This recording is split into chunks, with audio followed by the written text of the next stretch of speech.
You want to listen to a podcast? By who? Georgia GOP Congressman Doug Collins. How is it? The greatest thing I have ever heard in my whole life. I could not believe my ears. In this house, wherever the rules are disregarded, chaos and mob rule. It has been said today, where is bravery? I'll tell you where bravery is found and courage is found. It's found in this minority who has lived through the last year of nothing but rules being broken, people being put down, questions not being answered. And this majority say, be damned with anything else. We're going to impeach and do whatever we want to do. Why? Because we won an election. I guarantee you, one day you'll be back in the minority and it ain't gonna be that fun. All right, folks, welcome back to the Doug Collins Podcast. Let's start the week off differently. And that is, look, we got a lot of politics to talk about. We've talked about a lot of it last week, the RNC, Donald Trump, J.D. Vance. Got a lot left to go. We'll be going in, but we're less. For those of us who are political, yes, we're almost at 100 days before the vote in November. 16 weeks, however you want to call it. But there's even more in special numbers for those of us here on the podcast. And you know, I've got coming up Michael Waddell, the bone collector, is going to be on. We're going to talk fall hunting. We're going to talk spring hunting. We got Michelle Tafoya. She's coming up. We got a lot going on. But we're going to be bringing out our buddy Chan Gailey in. Coach Gailey's here with us today on this Monday to get us started because we're less than almost 30 days for high school football here in the state of Georgia.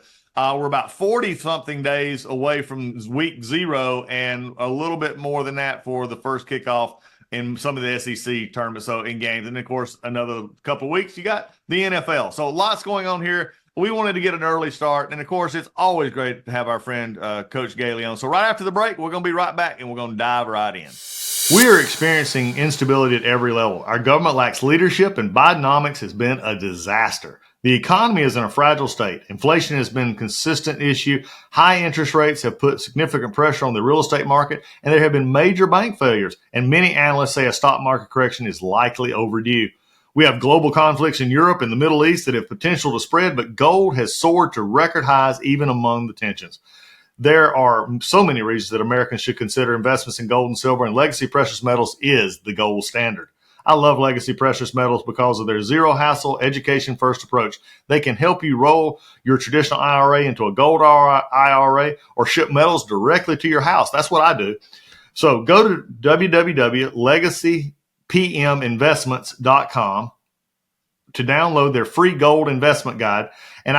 And look, I've read it. You need to read it. There's so much valuable information in there. So, friends, now's the time to not roll the dice with your hard-earned money. Find out about the growth potential that gold and precious metals can offer you. Contact Legacy Precious Metals today and tell them that Doug Collins sent you. You might have heard Mike Lindell and MyPillow no longer have the support of the box stores or the shopping channels as the way they used to. They've been part of the cancel culture, so they want to pass the savings directly on to you by having a $25 extravaganza. When Mike started MyPillow, it was just one product company. With the help of his dedicated employees, they now have hundreds of products. Some of you may not even know about that. So to get the word out, I want to invite my listeners to check out the $25 extravaganza. 2-pack multi-pillow use MyPillows are just $25. MyPillow sandals, $25. There's 6-pack of towel sets, $25. Brand new 4-pack dish towels. You guessed it, just $25. And for the first time ever, the MyPillows with all new Giza fabric, just $25. All orders over $75 will see free shipping too. This amazing offer won't last long, so go to mypillow.com and use the promo code Collins, that's COLLINS, or call 800-986-3994 today. That's promo code Collins. Hey, inflation's at a 40-year high. The stock market looks more uncertain than ever. The new central bank digital currency is on its way and could be the government's ultimate surveillance tool against Americans. It looks like the government is playing games with your savings and retirement. So what are you going to do to help protect yourself? Did you know that you can have physical gold and silver into your IRA or 401k with zero tax or penalties? Millions of Americans are doing this right now for protection, and you should think about it too. A company I trust and recommend is Preserve Gold. They will go all over your options and make sure the process of acquiring precious metals is simple and easy. So if you're looking to help protect your retirement with a trustworthy company, request your free investment guide from the experts at Preserve Gold. Preserve Gold is accredited by the Better Business Bureau, and they have hundreds of 5-star reviews, so you know that you're in good hands. Just text Collins, COLLINS, to 50505. And an exclusive offer for my listeners, they'll get up to $15,000 in free gold and silver with a qualifying purchase on a retirement account rollover.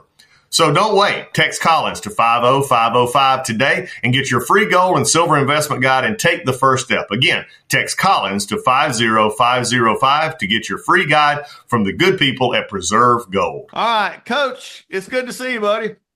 It's great to be with you again, Doug. Always a fun time of year, isn't it? It's exciting. We were out on Lisa and I were working at the house the other day. We got back in, and we were sort of taking a break. We got into the cleaning up and doing some flower bed cleanup. And Lisa doesn't do well with poison ivy, and so we've been dealing with that. So on Saturday and Sunday, she's dealing with some of that, so we didn't have to work out in the yard as much. So we were just piddling around. But I got there and I said, "There's nothing to watch." So I'm just, I went down to the dock and did some dock stuff fishing, but there was nothing on. But then it reminded me, we're almost there, Coach. Just a few more weeks. We're almost there. It was so bad that a week ago I actually watched an Alabama Penn State game from '85. Okay, that's how bad it was. All right. Back when they were, when what was his name? He retired a few years ago. Keith. Oh God, he did all the ABC stuff. Keith Jackson. Keith Jackson. I mean, it was back when Keith was still young. I mean, let's get to the grip here. But we're back. How is it though? Because we're now into media days. Last week, SEC media days. Before that, the Big 12 media days. Pac-12 showed up and had a bar party, but that was it. There was two of them showed up. They all got it. Big 10 media days, I think, is this week actually, or coming up. But anyway. Go back to your college days here for a little bit. Media days are so different than the pro level. What is it about the we who look at it can take away from media days that maybe, what is it for y'all putting into it, the kids putting into it, that kind of thing? Well, you're trying to talk a lot, not say anything. It's one of those deals. You got to give a podcast. Yeah. Well, the thing when you get to with the media is they've got a job to do too, and you got to recognize that. Yeah. So you got to give them enough where they've got sound bites, they've got things they can play, they've got things they can use, but you're trying not to give anything away for the season. So it's a game you play sort of with the media, and you sit down with your media person before you go to it, and you say, okay, what are they going to ask? Because they've got the ear. Your media person at your school has the ear of what's going to be asked. So you go in there, okay, what's going to be asked? How do we want to talk about this? How do we want to talk about that? And just make sure you are not getting caught off guard, really. I see. Look, I was watching last week. I watched the SEC media days, and I caught I think it was Heupels, I think from Tennessee. I was eating lunch or something, and he was on, and it was after Kirby. Kirby's gotten, by the way, Kirby has gotten. I mean, he's elite now at doing these interviews. I mean, he knows how to do it. He puts the work in. You can tell. But I was just watching the Tennessee and Heupels do this. What amazed me, Coach, was they were like a room of like 100 quote reporters. And I mean, nowadays, I'm sure back in the day you still had all your reporters, but nowadays, hi, I'm Doug Collins from Memphis. We run the blog SEC Nation lot, and I have a question. It's like, where do all these people come from? I mean, there's just like everybody and their brother. Well, it is not the national game for no reason. Everybody, now that you have all these ways to get information out, they all want to have the so-called inside scoop. And so they think they've got the best question, and they think they've got the inside answers, and they want to be able to give opinions. They want to give their opinion, and then they need some kind of soundbite to back it up. I love it. Well, we can't get away from this. We're going to get back to media days here in just a second, but we did a funny. Your friend, your buddy, by the way, now that he's retired, we need to get him to come on with you on the podcast. We got to get Saban on the podcast. this would be hilarious. But Saban, now doing his job with ESPN, pulled a rookie. Supposedly last week at the SEC media days, and the ESPN reporters he showed up without his credentials. I mean, can you think of a more Saban-esque thing to do on his first SEC media days, not as the king of the SEC media days? Well, what you can't believe is that somebody actually stopped him. Yeah, You know, that's what you can't believe. That guy must be living under a rock somewhere, not to know who Nick Saban is. He doesn't watch Aflac commercials or anything, you know. Yeah. So I think he must be kin to the police officer in Louisville that didn't know who Scotty Scheffler was. Yeah. You know, as we go. For the kids who go to media days, just a question here, because I mean, I know you had to pick out some kids to go to media days and those kind of.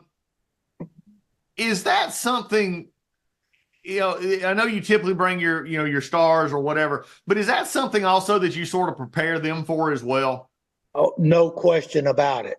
You have them sit down, but we usually did it as a freshman. We kind of had a little class about that.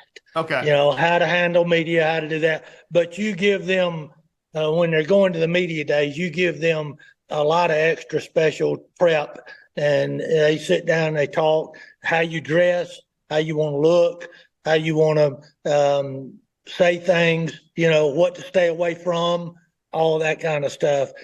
So there's a lot of prep that goes into that. It's not like a full-blown practice, but it's close. You give them a couple hours worth.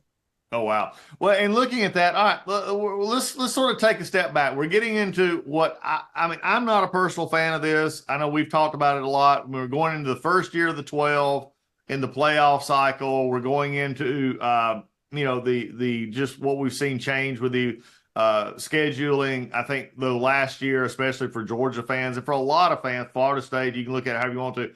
The 12 couldn't get here fast enough. But looking at that, I heard Kirby was asked a question, and he made an interesting answer, and I'd love to get your take on this. He was talking about, because Georgia literally has not lost to anybody that's not named Alabama since 2020. I mean, you think about that. They have 2 losses in 3 years. Yeah. And you look, and that one loss last year, I think deprived them of probably a three-peat. I think if they got in, they would have probably won the title, but it lost. He was asked about the 12 team, and he said, does it change? And he made a comment, and he said something to the effect of this, that we have to change how we look at the season because the one or the for possible 2 loss is not the end of the season. And he said it's a mindset change. How do you take that, Coach? Well, first of all, when you're in the NFL, you're in that mindset all the time. Right. Because the key is to get in. Right. And so you don't get too bent out of shape. Now, I'll be honest with you, if Georgia loses the game, you're not going to be too bent out of shape now. Last year, you would have worried if Kentucky had come in and won. Oh, yeah, yeah, definitely. Everybody would have worried about that. Now, you can, it's okay. You can still get in. The key is to get in and be healthy when you get in. Yeah. That's the key. Do you think that helps someone like a Kalen DeBoer, first year at Alabama, this new setup help him? No question about it. Because you all of a sudden go there and you don't get into the Final Four. Ooh, that's tough. But if you get in and you win 1 or 2 but lose, what would have been the semifinal, everybody says great job. Yeah. It's going to be interesting. I was, a little bit amazed at, and I'd love to hear yours. I think it's some hype. I think they got good athletes, and I think Sarkisian has done really good with his second chance, if you would, at Texas. But I'm also wondering, is Texas, Oklahoma, a little bit different? Is there a little bit of previous year hype? And also, is there a difference? And I'm maybe answering this question myself. For Texas and Oklahoma, who played only 2 or 3 of their games before crowds of 80 or 90, 100,000, the rest of their games were played much smaller crowds, especially if they went somewhere. And even some of the schools now in the Big 12, is that going to make that big of a difference now that they're actually having to do an SEC season? Well, the crowds won't be that big a deal, Doug. The competition will. Okay. I'm telling you now, the defense in the Big 12 has been suspect for quite a while. So you're now getting ready to face defenses that are really, really good. And that's going to be the competition level is going to be the key for them now. I don't think crowds, you play before, 90,000, you play before 45,000. That's a big difference, but it doesn't make a difference about how you play the game. The game's a big game. So you're going to go play your butt off no matter what. But, the noise factor, will that be an issue on away games? Yes, they'll have to handle the noise factor better than they've ever had to handle it before. And I think they know that. Yeah, I think consistency here, Coach, and I think you hit on it, that you're going to do this. And it's something I've sort of said for a long time. And again, everybody, you and I both coming from the SEC, the South, everybody just say we're homers for this area. And I get it. But the level of play has always been, for the top half at least, or a little better, has always been a little bit higher in the SEC than if you compare to the top halves in other conferences, including the Big Ten. And I think that's why many times you see Ohio State, Michigan, Penn State, and Michigan State on occasion pulling in there, and only occasionally do you see the Iowa bump up or whatever. But it's that consistency week after week. You go from an Alabama to an Ole Miss to a Tennessee to an Arkansas to a Georgia. That's a different way to have to think about playing ball. Well, you talked about the top half of the league. To me, the top half of the SEC, where people are going to get fooled, is the lower half of the SEC. It's a fight every week. There's only one team in the SEC that is kind of below the mark, so to speak. And God bless Vanderbilt. Yeah, I know. I wasn't going to call any names, but you went right out there and did it, but we got to keep the GPA up. Yeah, but the rest of them, now I'm going to tell you, if you don't realize it, you go into Starkville, Mississippi, you better buckle up, baby. You go into and we didn't even mention LSU, but you go down there, holy camole, you're in for a shock when you walk in there. Hey, I have never asked you this. Did you play or coach in Death Valley on a night game? Oh yes. Tell us about that, Coach. Well, I played there, and you drive into the stadium, and they've got the grills going, and it smells like you're in some foreign country because of what they cook. And then on top of that, everybody's saluting you with one finger and beating on the bus. I mean, because they get in the middle of the road to slow the bus down so they can beat on the bus. Oh, wow. And then when you get off the bus, Mike the Tiger is sitting right there by your dressing room. He's sitting right there, and they're in the back poking him, so he roars. And, I mean, it was intimidating for a little junior to go in there and play college football. I've never had to go there and coach, but I've played there. Look, it's just a different atmosphere. It is. I don't care how you cut it. I mean, look, going into Arkansas. I mean, you got. Again, I think it's that level. I do have an interesting question for you though, and I'm gonna go back on history a little bit. When Missouri, it was Missouri, Arkansas came in back in, but Missouri had a couple of years. The first couple of years they came back in, they had success. Was it because, and I'm curious now, because that was 2012, 2013 timeframe, 14. Was it because they were just unique, or was it maybe because the SEC East was just weak at that point? I think both and. Okay. I think they had a lot better players than people expected. I think they slipped up on a lot of people, and the East wasn't nearly as strong back in those days as it is now. And I mean, you used to line up and play Florida, and you were trembling every time you went down there and played. It's not that way anymore as bad. So, you end up. I think it was they had much better players. People didn't kind of realize how good they might be, and the East was not as strong. I think it was a combination of all of that. And again, we're a little bit too early in the season to talk specific players and others. I think it is interesting to me that Beck, who was basically ignored by most of the college writers last year because you had the Caleb Williams, you had the others all out there, is now early season, which I don't put, but I mean, let's just use it for talking purposes, at the top of the Heisman kind of look. How do you just judge early season? I mean, look, as a Georgia fan, I mean, look, it's very well known. I'm a Georgia Alabama fan, Georgia first, Alabama if they're not playing each other because of my granddaddy. But I'm looking at this and I'm channeling Vince Dooley a little bit here. There's we got a schedule that, is different than we've had. I mean, you added a couple of games, but you added Clemson to start the year again. You got Texas on the road. That's going to be a huge game. Yeah. And you got Alabama on the road too, I think. I have to go back and check that.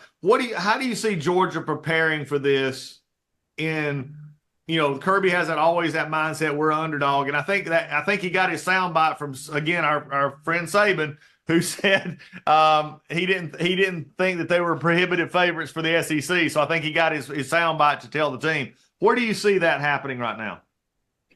Well, they're going to be good. I tell you, every team like Texas, like a bunch of them that have a returning quarterback that was successful is going to be hard. They're going to be tough to beat. I don't care who you are. That returning good quarterback makes all the difference in the world. And he is. I think everybody thinks he's going to be really good, but he's going to have to prove it early. He doesn't get any, let's get warmed up, let's get into the flow. There's none of that anymore. You got to go get ready from day one, and it'll be interesting to see how he handles those first few games. Yeah, I also noticed in media days last week, I almost didn't recognize him. He looked like he had put on some muscle. Oh, really? Yes. I was watching. There was a picture of him getting on the plane, and him and Kirby and everybody they're getting on the plane, but he was in shorts and he looked bigger than he looked on the field last year. So that will be interesting to see. Yeah, I mean, can he carry that weight? Can he handle it? That's the thing you worry about when you try to get guys bigger and stronger. Some guys can carry it, some guys can't. Off the cuff question here, just pure off the cuff. That's what you have normally, to be honest with you. Yeah, well, I try this. I don't send them to you in advance so you can call on me. Hey, I read an article and it made me think, and we're talking about Beck and Milroe and everybody else. A big discussion going around: does Stetson Bennett deserve to be in the College Football Hall of Fame? That's a hard one for me. I don't know. I can see yes because of back-to-back. You can see that. Boy, that's a hard one. I don't know. What's their criteria? Do you even know what the criteria I don't know. is? I think that's the question. But I mean, look, you look at his mile. I mean, look at his yardage. I mean, he's passed the TD reception. Yeah. But what? Okay, then your answer sort of led me to the next question. Why is it that a quarterback? I mean, if this was anybody, I mean, I could think of a name. Just fill in the blank with a name. To me, it would be. And I'm not advocating for this. I just think it's an interesting point. Almost any other quarterback in the last 10 years has been drafted. I'll just put it that way. If they had back-to-back national titles, had stats that were 2,000 and 3,000 yards passing, there'd be a no-brainer. Why is it that Stetson breeds this I don't know? I think there's a couple things. One, because, and this is wrong, he wasn't a high top rated recruit. I Right. think that's part of it. And I think that because he played 2 years, not 3 or 4, I think that probably has something to do with it. I said for years to be careful of Alabama quarterbacks because I could go play quarterback at Alabama. you got first round running backs, first round receivers, first round offensive linemen, first round tight ends. I mean, it's not hard to go play there. You got a great defense that gets you the ball a lot. I said you got to be careful with those guys, and I think that's what a lot of people are saying. Gosh, I mean, look at all the people he had around him. And he was a 2-year quarterback and not a highly touted guy to start with, so he wasn't on the radar. And probably all of that kind of stuff. I get it. Oh, you just brought up an interesting point about Alabama quarterbacks, and we're going to jump out of the college for a second and go to pro, and that's Bryce Young at Carolina. Is this a maker? And I hate to say it in this way, it's his second year, but did Bryce suffer from that? I think so. I think he did. And he ran around and made a lot of plays, and he all of a sudden everybody can run in the NFL, and he can't outrun as many people, and the coverage is a little tighter, and so it's harder for him. It really is. Well, the only and I'm trying and I'm wrong here, and our producer James, he'll jump in if I'm wrong, or you as well. Tua is the only. Well, you guys got to have Hurts and Tua coming out of Alabama, but they've struggled at times.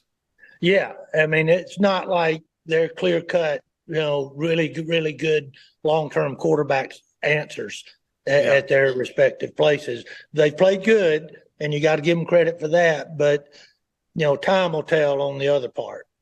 We sort of mentioned this name before, and we went back and forth. I won't go into further, but either Harbaugh has to be one of the smartest individuals that there are, or the luckiest, or the best timed. Because the latest look at Michigan was Vegas is putting Michigan at over/under, I think it's 7 wins. Oh, that's tough. That is tough. They lost a lot of good football players, though. I mean, a lot of good football players. It's hard to replace that crew. And I'm going to tell you right now, Harbaugh's smart. He's smart. He knows what he's doing. Yes. That's for sure. Is looking at football as we go forward. The one thing I'm going to give, and this will be my only give on this playoff system, and again, I guess maybe I'm just too old school and I get it, but the best part about this new playoff system, the more I've started to think about it is I think now we're going to see better games in this regular season, because I think, as you said earlier, Georgia playing Clemson week 1, that used to be you lose, you're done. It's going to be, you're out. Now it's not. And which brings us to Clemson. You talk about, I mentioned that I'm old school. Dabo has almost made a cottage industry now about being an 80s coach in a 2024 year. Again, is this a make or break year for Dabo? Is he going to be up there playing golf with you guys on the lake? No, it's not. Guy's won 2 national championships. He can recruit with the best of them. Who's going to go to Clemson that's better than him? But arguably, and I'll play my reporter role here, which I don't play very well at all. But arguably, though, he won those in the non-portal, non-NIL era. Right. And he suffered in the true portal and NIL era, which they're doing NIL. Ungale was one of the first to sign with Dr. Pepper, but the portal issue, I think Heupel's described it now as basically you're recruiting all high school and all others is like recruiting junior college players. You're recruiting people out there. Oh, shoot. Everybody's recruiting. You're recruiting your own team. You're recruiting somebody else's team, and you're recruiting high school players. Yep. You're doing it all. and you hope your high school players come in and stay, but you don't know that. But getting back to Dabo is who he is. Do we all have to adjust? Yes. I think he has and will even more so. He has adjusted a little. I think he will continue to adjust as need be. He was probably thinking maybe we'd get this under control a little bit quicker than we have. Yeah. But he's a survivor. You look at his whole career, he is a survivor, and he will make it. I really believe he's the right kind of guy for Clemson. Everybody I've ever talked to, everybody I've ever heard talk about Dabo, just he's top notch. I mean, he's a guy you want to go hang out with, kind of thing. Yes. He's the guy. Speaking of, do you think? And again, I love having you on because we get into the mindset of the coaches a lot, and also players from your perspective and teams. Is the chaos that is surrounding the ACC right now with Florida State and Clemson, how does that play on a head coach? Well, are you talking about the other head coaches or those two head coaches? Well, these two that are there, I mean, it's got to play with the others saying you don't want to play ball with us because you don't think we're any good. It's got to play in the ACC pickup and saying, look, we're trying to leave the ACC. But the programs, I mean, if you think about it, they're having to think, as you said, coach internally, recruit internally, recruit externally, and you've got this sort of turmoil going with your basically your own conference. Well, what you're going to get, more than likely, you're going to get everybody's best game because we're going to show you're not better than the ACC. So every ACC game you play, you're going to get because that coach and coaches at Virginia Tech and Virginia and all those Georgia Tech and everywhere else, they're saying these guys think they're better than you. Let's go out and prove that they're not. They're going to say that every week. They're going to get the best game every week. And now they normally do anyway, but because they're at the top of the heap, but they're going to get even more so for a different reason. And it's going to come out in some press conference when Clemson or Florida State gets beat by an ACC team. It'll be said, well, I guess we're pretty good in the ACC too.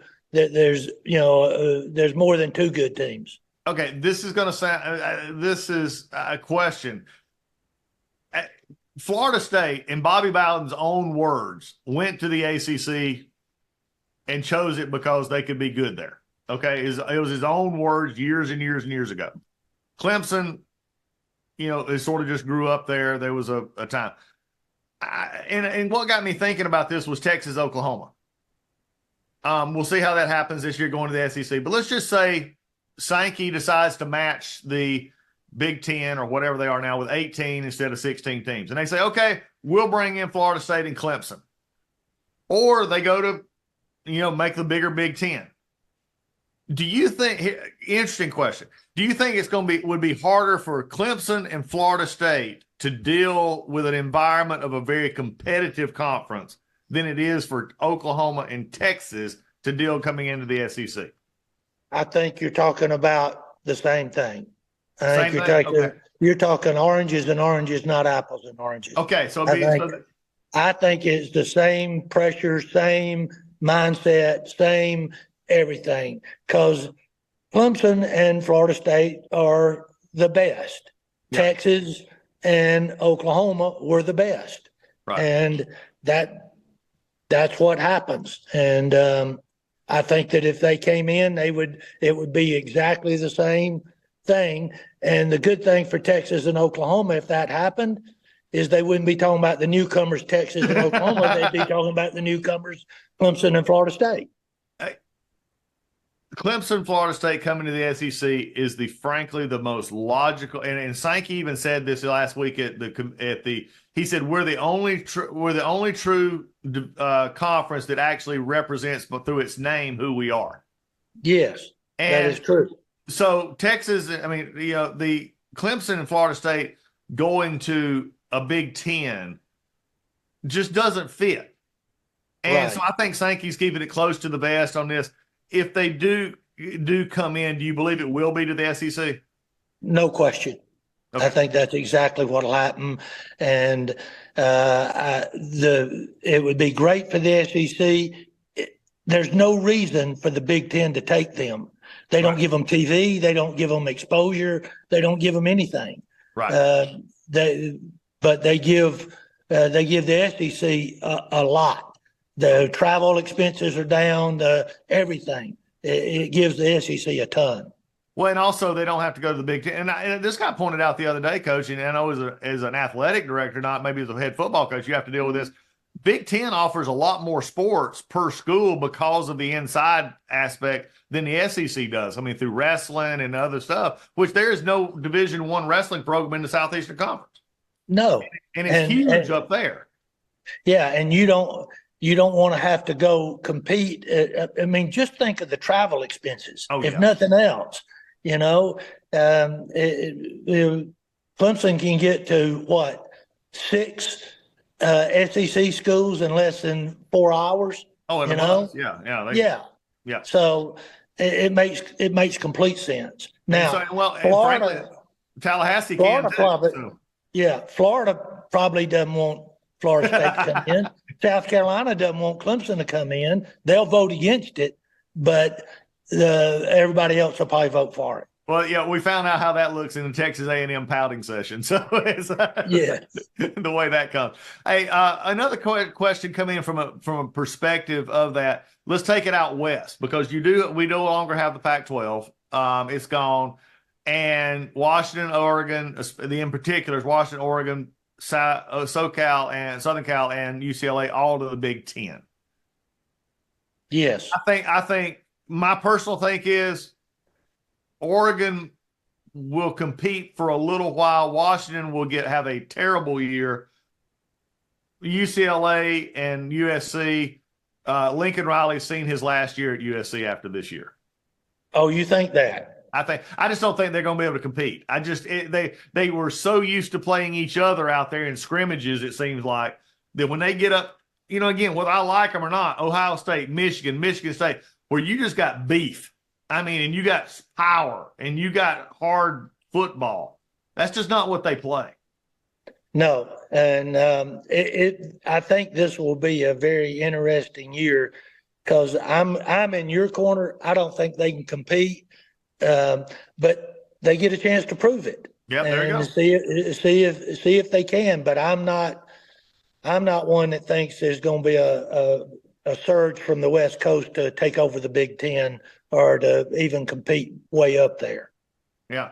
All right. We've got a couple more things here we'll hit on before we get going. The Big 12 had their media days, had all the new faces in, everything else, their commissioner, who seems like to be, as I've heard him described, sort of a Ringling Brothers, Barnum and Bailey kind of guy. Talking about all this stuff, hyping his conference, which you'd expect him to do. Is there really, and this is just you from that perspective, do they have to do that because the Big Ten and SEC are just so dominant? Yes. Yeah, I mean, you have to do that. If you don't try to sell your product, you're wrong. You're not doing the job of service. You're not doing the Big 12 of service. You've got to try to sell what you've got. Now, and there's probably going to be a Big 12 representative in the 12, playoff system. Yeah. There'll be one, and there might be 2, but I doubt it, but we'll see. And it's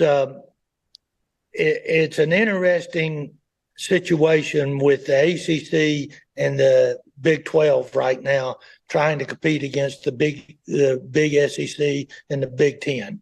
So I think this is going to be a super interesting college football season. All right, last question before I get a prediction out of it. Last question, Colorado. Does Deion Sanders right the ship this year? No, I don't think. I like Deion. I get Deion, but I don't. I think there's a lot of rhetoric and hype and not much substance to their football team. I don't think they've got the strong enough football team to go out there and win consistently. Will he stay long enough to build it? I don't know. That's an interesting question for me too. I'm just curious. Yeah. Yeah, I know. I think that he does not like to quit. I know that. He Right. does not like to quit. He's a competitor and a big competitor. But, when his kid's gone, how does that affect him? Yeah. That'll be interesting to see. At the end of here's sort of the prediction question. At the end of the year, when we're getting ready for the playoffs, what's a wild card that nobody's talking about that will be in the 12, if you think? Good gracious. Or just a possibility. When you asked me about this last year about who's going to be in the Final Four, who would be a wild card, now it's got to 12, and you want me to pick a wild card. Just pick a wild one out there. Yeah. Who'll be maybe the non-power 5? Maybe if I'm gonna tell you a coach that I really respect. Who's that? That I think is a tough football team every year is Utah. I think they're tough as nails, and you don't like to play Utah. You do not like to play Utah. They are tough at home. They're tough away. They're just a tough football team.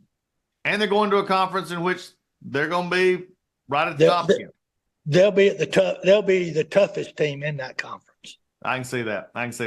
All right. Well, we didn't get to the NFL. We're going to get to that probably next month. We'll do this again with Coach Gailey, and because we get a little bit closer. We'll also, by the time we meet again in about a month, we'll have the almost ready for college. We'll be having the pros in their camps and preseason going on. But this gives us a behind-the-scenes look, gets us a little taste wet, so to speak, for what's going on in these media days and the hype on the college campuses, and it's really an amazing thing to see. Coach, it's always great to have you on. Great to be with you, Doug. Take care, buddy. All right. Folks, next time on the Doug Collins Podcast, be with us. We'll be ready for some stuff. Go to DougCollinsPodcast.com. Make sure you hit that email button if you got any questions. Maybe if you got a question for Coach Gailey when he comes back on, let us have it. We'll be ready the next time we see it. But right now, y'all go out and have a great day, and we'll see you next time.